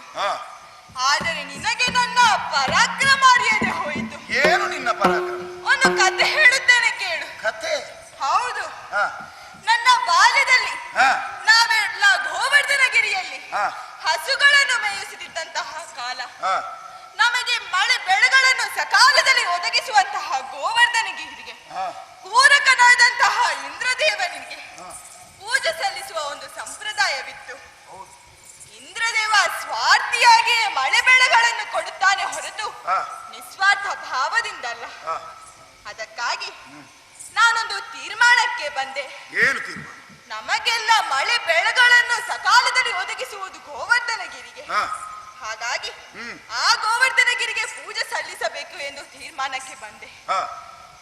ನಮ್ಮವರೆಲ್ಲ ನನ್ನ ಮಾತನ್ನು ಒಪ್ಪಿದರು. ಹಾಗೆ ಇಂದ್ರನನ್ನು ಪೂಜಿಸುವುದನ್ನು ಬಿಟ್ಟು ಗೋವರ್ಧನಗಿರಿಗೆ ಪೂಜೆಯನ್ನು ಸಲ್ಲಿಸಲಾರಂಭಿಸಿದನು. ಇದನ್ನರಿದಂತಹ ಇಂದ್ರ ಕೋಪಗೊಂಡು ಧಾರಾಕಾರವಾದ ಮಳೆಯನ್ನು ಸುರಿಸತೊಡಗಿದ. ನಮ್ಮವರೆಲ್ಲ ಈ ವಿಪರೀತವಾದ ಮಳೆಗೆ ಕಂಗೆಟ್ಟು ಗೋವುಗಳಿಗೆ ಆಶ್ರಯವೇ ಇಲ್ಲದಂತಹ ಸ್ಥಿತಿ ಪ್ರಾಪ್ತಿಸಿತು. ಆಗ ಅವರಿಗೆಲ್ಲ ರಕ್ಷಣೆಯನ್ನು ಒದಗಿಸುವಂತಹ ಹೊಣೆ ನನ್ನದಾಗಿತ್ತು. ಏನು ಮಾಡಿದೆ? ಆಗ ನಾನು ಇದು ಯಾವ ಬೆರಳು? ಕಿರುಬೆರಳು. ಇದೇ ಕಿರುಬೆರಳಿನಿಂದ ಗೋವರ್ಧನಗಿರಿಯನ್ನು ಮೇಲಕ್ಕೆತ್ತಿ ಕ್ಷತ್ರಿಯೋಪಾದಿಯಲ್ಲಿ ಹಿಡಿದು ನಮ್ಮವರಿಗೆಲ್ಲ ರಕ್ಷಣೆಯನ್ನು ಒದಗಿಸಿಕೊಟ್ಟೆ. ಅಂತಹ ಮಹಾ ಕಾರ್ಯವನ್ನು ಮಾಡಿದವ ನಾನು. ನಿನ್ನಲ್ಲಿ ಅಂತಹ ಒಂದು ಗಿರಿಯನ್ನು ಕೀಳಲು ಸಾಧ್ಯವೇ? ನಾನು ಮಾಡಿದ ಸಾಧನೆ ಏನು? ಏನು?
ನನ್ನ ಆರಾಧ್ಯ ಮೂರ್ತಿಯಾದ ಶ್ರೀರಾಮಚಂದ್ರನ ಮಡದಿಯಾದ ಸೀತಾಮಾತೆಯನ್ನು ಅಪಹರಿಸಿ ಅಶೋಕವನದಲ್ಲಿರಿಸಿದಂತಹ ಸಂದರ್ಭ. ಶ್ರೀರಾಮನ ಅಜ್ಞಾನುವರ್ತಿಗಳಾದಂತಹ ನಾವೆಲ್ಲ ಸೀತಾಮಾತೆಯನ್ನು ಬಂಧನ ಮುಕ್ತಗೊಳಿಸುವುದಕ್ಕಾಗಿ ಶ್ರಮಿಸಿದವರು. ಲಂಕಾನಗರಿಯನ್ನು ಕಪಿಗಳ ಕೂಟ ಪ್ರವೇಶಿಸಬೇಕಾಗಿದ್ದರೆ ನಡೆದುಕೊಂಡು ಹೋಗಬೇಕಾಗಿತ್ತು. ಆ ವಿಶಾಲವಾದ ಶರದಿಗೆ ನೀಳವಾದ ಸೇತುವನ್ನು ಬಂಧಿಸುವುದಕ್ಕಾಗಿ ನಾವೆಲ್ಲ ಶ್ರಮಪಟ್ಟರು. ಕಪಿವೀರರೆಲ್ಲ ದೊಡ್ಡ ದೊಡ್ಡ ಬಂಡೆಕಲ್ಲುಗಳನ್ನು ಶರದಿಗೆ ಹಾಕಿದ್ರು ಸೇತುಬಂಧವಾಗುವುದಕ್ಕೆ ಸಾಧ್ಯವಾಗಿರಲಿಲ್ಲ. ಆಗ ನನ್ನ ಬಳಿ ಬಂದಂತಹ ಶ್ರೀರಾಮಚಂದ್ರ, ಜಾಂಬವರೇ ನೀವೇ ಕೃಪೆ ತೋರಬೇಕು ಎಂದು ನನ್ನನ್ನು ಕೇಳಿಕೊಂಡಾಗ ನಾನೊಬ್ಬನೇ ಕೈಲಾಸದ ಬಳಿ ಹೋಗಿದ್ದೆ. ನನ್ನೆರಡು ಕರಗಳಿಂದ ಆ ರಜತಾದ್ರಿಯನ್ನು ಭೂಮಿಯಿಂದ ಮೇಲಕ್ಕೆ ನೆಗಹಿ ಪರ್ವತ ಅಲುಗಾಡುವುದಕ್ಕೆ ಪ್ರಾರಂಭಿಸಿದೆ. ನಡುಗುತ್ತಿದ್ದಂತಹ ಪರ್ವತದ ಮೇಲಿನಿಂದ ಪರಮೇಶ್ವರ ಕೆಳಗಿಳಿದು ಬಂದ. ಜಾಂಬವ, ನೀನು ಇಂತಹ ಕೆಲಸವನ್ನು ಮಾಡುವುದು ನನ್ನ ಮದುವೆ ಕಾಲದಲ್ಲಿದ್ದವ. ಸೇತು ಬಂಧವಾಗಬೇಕಾದುದು ಅಗತ್ಯ. ಆದ್ದರಿಂದಲೇ ನನ್ನೆರಡು ಕರಗಳಿಂದ ರಜತಾದ್ರಿಯನ್ನೇ ಮೇಲಕ್ಕೆ ನೆಗಹಿದ್ದೇನೆ. ಸೇತು ಬಂಧ ಮಾಡುವುದಕ್ಕಾಗಿ ನನ್ನ ರಜತಾದ್ರಿಯನ್ನೇ ಕಿತ್ತಿರಿ ಎಂದಾದರೆ ನನಗೆ ನೆಲೆಯಿಲ್ಲದಂತಾಗ್ತದೆ. ಅಲ್ಲದೆ ನಿಮ್ಮವರಿಂದ ರಚಿಸಲ್ಪಟ್ಟಂತಹ ಸೇತು ನಾಶವಾಗಿ ಹೋಗುತ್ತದೆ. ಸೇತು ಭಂಗವಾಗಕೂಡದಯ್ಯ. ಆದ್ದರಿಂದ ಈ ಕೆಲಸವನ್ನು ಇಲ್ಲಿಗೆ ನಿಲ್ಲಿಸು. ಒಪ್ಪಲಿಲ್ಲ ನಾನು ಬೇರೆಯಲ್ಲ, ರಾಮ ಬೇರೆಯಲ್ಲ. ರಾಮನ ಮಹಾಕಾರ್ಯದಲ್ಲಿ ಆಸಕ್ತಿಯನ್ನು ತೋರುತ್ತಿರುವಂತಹ ನೀನು ನನ್ನ ಮಾತನ್ನು ನಡೆಸಿಕೊಡುವುದಿಲ್ಲ ಎಂದಾದರೆ ರಾಮನಾಗಿರುವ ನನ್ನನ್ನೊಮ್ಮೆ ನೋಡು. ಆಗ ನನಗೆ ತಿಳಿಯಿತು, ಶಿವರಾಮ ಬೇರೆ ಯಾರು ಅಲ್ಲ, ಒಬ್ಬನೇ. ಶಿವನಲ್ಲಿಯೇ ರಾಮನನ್ನು ಕಂಡಂತಹ ನನ್ನಲ್ಲಿ ಸ್ನೇಹ ಹಸ್ತವನ್ನು ಚಾಚಿದ ಶಿವನಿಗೆ ನಮಸ್ಕರಿಸಿ ಆತನನ್ನು ಗೌರವಿಸಿ ಬಂದವನು. ಆಮೇಲೆ ತಲೆಯಲ್ಲಿ, ಕೈಗಳಲ್ಲಿ, ಭುಜಗಳಲ್ಲಿ, ಪಾದಗಳಲ್ಲಿ ಬೇರೆ ಬೇರೆ ಸಣ್ಣ ಸಣ್ಣ ಪರ್ವತಗಳನ್ನು ಹೊತ್ತು ತಂದವ. ಕೊನೆಗೆ ನೀವು ಹೊತ್ತದು ಸಣ್ಣ ಸಣ್ಣ ಪರ್ವತಗಳನ್ನೆಲ್ಲ. ರಜತಾದ್ರಿಗಿಂತ ಸಣ್ಣದು, ನಿನ್ನ ಗೋವರ್ಧನಗಿರಿಗಿಂತ ಸಣ್ಣದಲ್ಲ. ನನ್ನೆರಡು ಕರಗಳಿಂದ ಆ ರಜತಾದ್ರಿಯನ್ನೇ ಮೇಲಕ್ಕೆತ್ತುವುದಕ್ಕೆ ಶಕ್ತನಾಗಿರುವಂತಹ ನನ್ನೆದುರು ಸೂರ್ಯನ ಎದುರು ಮಿಣುಕುಳ ನನ್ನದೂ ಪ್ರಕಾಶ ನೋಡಿದ್ರ ಎಂದು ಹೇಳಿದ ಹಾಗೆ ಒಂದು ಸಣ್ಣ ನಡುಗುಡ್ಡೆಯನ್ನು ಮೇಲಕ್ಕೆತ್ತಿ ಅದೇ ದೊಡ್ಡದು ಎಂದು ಚಂಬ ಕೊಚ್ಚಿಕೊಳ್ತಾ ಇದೆಯಲ್ಲ, ನಿಂಗೆ ನಾಚಿಕೆ ಆಗುದಿಲ್ವಾ? ನಿನಗೆ ನನ್ನ ಸತ್ವದ ಬಗ್ಗೆ ಅವಿಶ್ವಾಸ. ಆದ್ದರಿಂದಲೇ ನೀನು ನನ್ನನ್ನು ಕೆಣಕುವುದಕ್ಕೆ ಎಣೆಯಾಗಿದ್ದೀಯ. ನಿನಗೆ 4 ಪೆಟ್ಟು ಬೀಳದೆ ಬುದ್ಧಿ ಬರುವುದಿಲ್ಲ.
ನನ್ನ ಶಕ್ತಿ ತ್ರಾಸವಾಯಿತು. ಇಷ್ಟು ದಿನಗಳವರೆಗೆ ನಡೆದಂತಹ ಹೋರಾಟದಲ್ಲಿ ಶಕ್ತಿ ಕುಗ್ಗಿ ಭೂಮಿಗುರುಳಿರುವ ನಾನು ಇವನನ್ನು ಮತ್ತೆ ಮತ್ತೆ ನೋಡಲಾರಂಭಿಸಿದೆ. ಅಸುರ ಕುಲಾಂತಕನಾದ ಶ್ರೀರಾಮನ ವೃದ್ಧನಾಗಿ ರಾವಣನ ಕೂಡ ಯುದ್ಧವನ್ನು ಮಾಡುತ್ತಿರುವಾಗ ಅದೆಷ್ಟೋ ಬಲಾಢ್ಯರಾದಂತಹ ರಾಕ್ಷಸರನ್ನೆಲ್ಲ ಭೂಮಿಗುರುಳಿಸಿದವನು. ಆ ಅಸುರರೆಲ್ಲ ದೈವೀ ಶಕ್ತಿಯನ್ನು ಮೈಗೂಡಿಸಿಕೊಂಡವರು, ನಾನಾ ರೀತಿಯ ಪ್ರಯೋಗ ಕುಶಲಿಗಳು. ಆದರೂ ನನ್ನ ಸತ್ವವನ್ನು ಹೆಚ್ಚಿಸುವುದಕ್ಕಾಗಲಿಲ್ಲ. ಸಾಮಾನ್ಯ ಮನುಷ್ಯನಾಗಿದ್ದರೆ ಈತ ಒಂದೇ ಗಳಿಗೆಯಲ್ಲಿ ಭೂಮಿಗುರುಳುತ್ತಿದ್ದ. ಇವನಲ್ಲಿ ನಾನು ಕಾಣದಂತಹ ಯಾವುದೋ ಒಂದು ದಿವ್ಯವಾದ ಶಕ್ತಿ ಇರಬೇಕು ಎನ್ನುವುದನ್ನು ತರ್ಕಿಸುತ್ತಾ ನೋಡಿದಾಗ ಈ ವಿಶ್ವವನ್ನೇ ನಿರ್ಮಾಣ ಮಾಡಿದಂತಹ ವಿಶ್ವಂಬರ ಮೂರ್ತಿ ಏನು ಎನ್ನುವ ಕಲ್ಪನೆ ಬರಲಾರಂಭಿಸಿದೆ. ಓ ಜಾಣನೇ,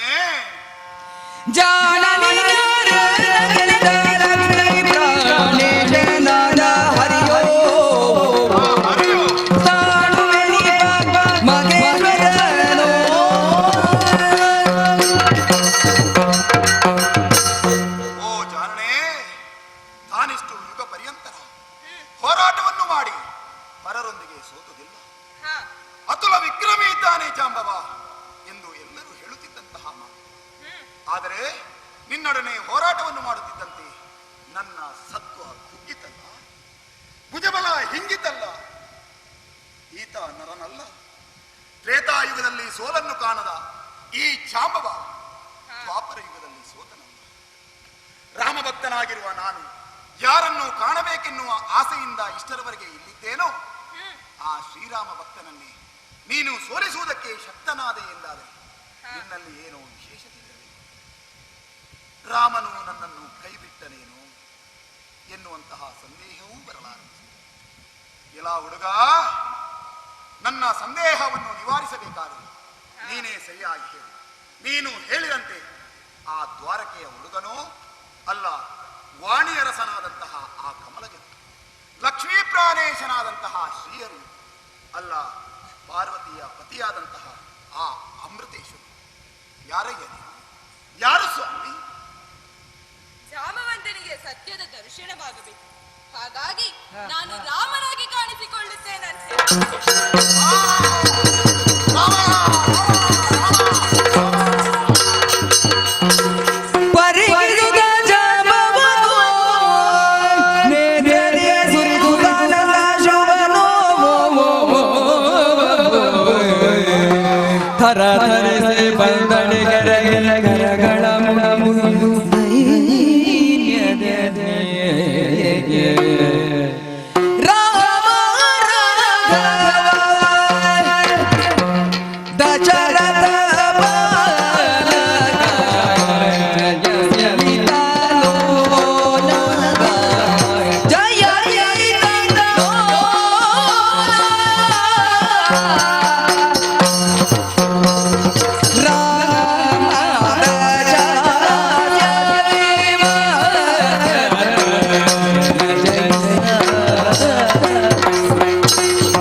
ನಿನ್ನನ್ನೊಮ್ಮೆ ನೋಡಿ ಆ ದಶಕಂಠಾದಿ ಕುಂಭಶವನನೆಂಬ ರಾಕ್ಷಸರನ್ನೆಲ್ಲ ಮದಿಸಿ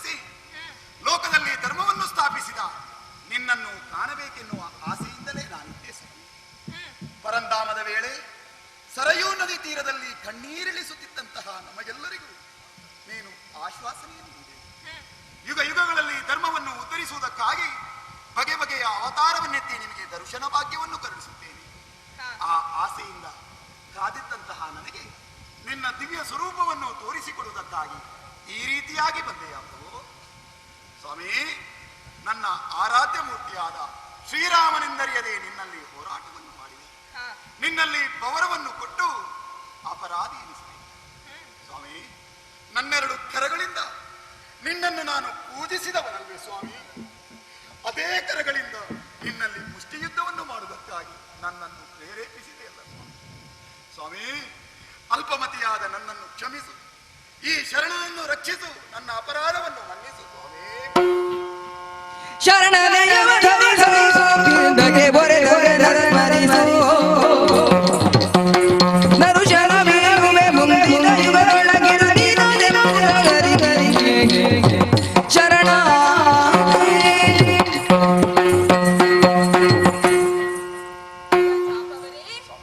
ನೀವು ಈ ಕಾಲಕ್ಕೆ ಚಿಂತಿಸುವ ಅಗತ್ಯವಿಲ್ಲ. ನನ್ನ ನಿರ್ಣಯ ಸಂದರ್ಭದಲ್ಲಿ ನಿಮಗೆ ಮಾತು ಕೊಟ್ಟದ್ದು ಹೇಗೆ?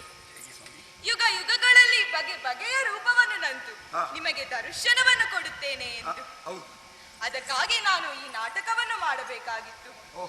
ನಾನು ಬಂದ ಉದ್ದೇಶವನ್ನು ತಿಳಿಸುವ ಬದಲು ನಾನು ಕೃಷ್ಣನಾಗಿ ಕಾಣಿಸಿಕೊಳ್ಳುತ್ತೇನಂತೆ.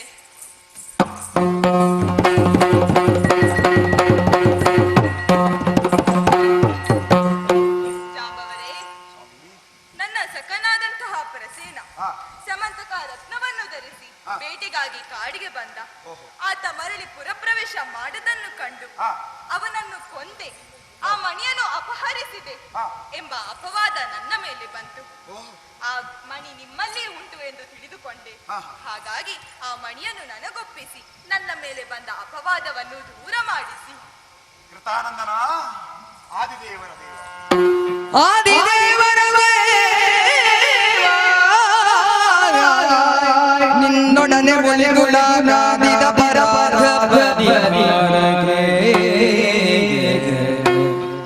ನಿನ್ನೊಡನೆ ಉಳಿದುಳಾದಿದ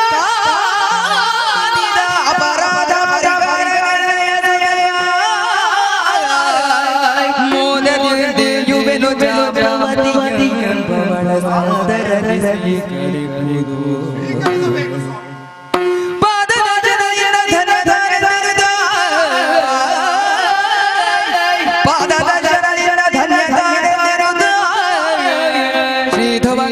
ಜಯ ಮಯ ಮಣಿ ಸಲೋ ಖೇದ ಬಡ ಸುಖ ದಿವಾಳೆನು ದಶುಗರಿಯು ಹೊರಡು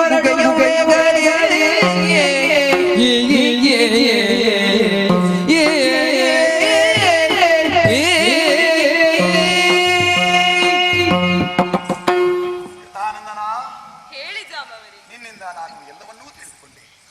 ಆದ್ದರಿಂದ ನನ್ನ ಮನಸ್ಸಿಗೆ ತುಂಬಾನೇ ಸಂತೋಷವೂ ಆಗುತ್ತಾ ಇದೆ. ಅನನ್ಯ ಭಕ್ತಿಯಿಂದ ಯಾರು ನಿನ್ನನ್ನು ಪೂಜಿಸುತ್ತಾರೋ, ಆರಾಧಿಸುತ್ತಾರೋ ಅವನ ಇಚ್ಛೆಯಂತೆ ನೀನು ವ್ಯವಹರಿಸುತ್ತಿ ಎನ್ನುವಂತಹ ಸತ್ಯ ತತ್ವವನ್ನು ನೀನು ಸ್ಪಷ್ಟೀಕರಿಸಿದ್ದಿ. ಭಗವಂತನ ಲೀಲಾ ವಿಲಾಸಗಳನ್ನು ಅರ್ಥ ಮಾಡಿಕೊಂಡು ನಿನ್ನಲ್ಲಿಯೇ ಆಗರವಾದಂತಹ ಸಕಲ ವಿದ್ಯೆಗಳನ್ನೆಲ್ಲ ನಮಗೆ ದಾರಿಯೆರೆಯುವುದರ ಮೂಲಕ ವಿಶ್ವರೂಪವನ್ನೇ ಪಡೆದಂತಹ ಮಹಾತ್ಮನು ಸ್ವಾಮಿ. ಸ್ವತಂತ್ರತೆಯಿಂದ ನಾವು ಯಾವುದನ್ನೂ ಮಾಡುವುದಕ್ಕಿಲ್ಲ, ಎಲ್ಲವೂ ನಿನ್ನ ಇಚ್ಛೆಯಂತೆ ಈ ಲೋಕದ ವ್ಯವಹಾರಗಳೆಲ್ಲವೂ ನಡೆಯುತ್ತವೆ ಎಂದು ತಿಳಿದುಕೊಂಡ ಮೇಲೆ ನಿನ್ನಲ್ಲಿ ಹೋರಾಟವನ್ನು ಮಾಡುವಂತಹ ಪ್ರಸಂಗವೇ ಇಲ್ಲ. ನಿನ್ನ ಮೂಲ ಸ್ವರೂಪವೇನು ಎನ್ನುವುದನ್ನು ತಿಳಿಯುವ ಪ್ರಯತ್ನದಲ್ಲಿ ನಿನ್ನಲ್ಲಿ ಕಾದಾಡಿದ ಅಪರಾಧಿ ಪ್ರಜ್ಞೆ ನನ್ನಲ್ಲಿನ್ನೂ ಉಳಿದಿದೆ. ಸ್ವಾಮಿ, ನಾನು ಯಾರನ್ನು ಪೂಜಿಸಬೇಕಾಗಿತ್ತು, ಯಾರನ್ನು ಕರೆತಂದು ಪೀಠದಲ್ಲಿ ಕುಳ್ಳಿರಿಸಿ ನಾನಾ ರೀತಿಯಲ್ಲಿ ಹಾಡಿ ಹೊಗಳಬೇಕಾಗಿತ್ತು, ಆತನನ್ನೇ ಎದುರಿಸಿ ಮೌಢ್ಯದಿಂದ ಹೋರಾಟವನ್ನು ಮಾಡಿ ನನ್ನ ಅಪರಾಧದ ಗುರುತ್ವ ನನಗೆ ತಿಳಿದಿದೆ.